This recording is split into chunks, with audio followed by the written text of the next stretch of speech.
How to fix you are currently restricted from posting on the Telegram public group. Hello everyone, my name is Smile and in this video I'm going to show you how you can solve this problem of yours and also with the reason why this happens. So whenever you open your Telegram, and this kind of thing shows up on your screen that you cannot send the messages, then there are two reasons for that.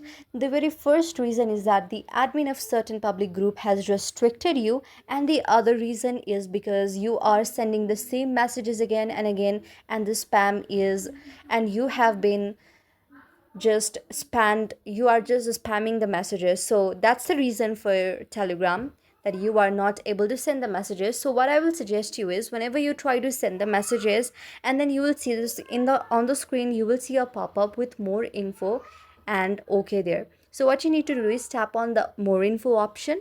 After tapping on the more info option, you need to tap, it will show you what your mistake is, and now you need to select it and tap on the restart button. Again tap on OK button, and then you are done. So Telegram will say you if now you can send the messages or not.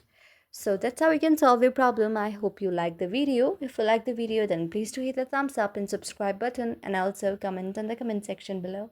Thank you for watching.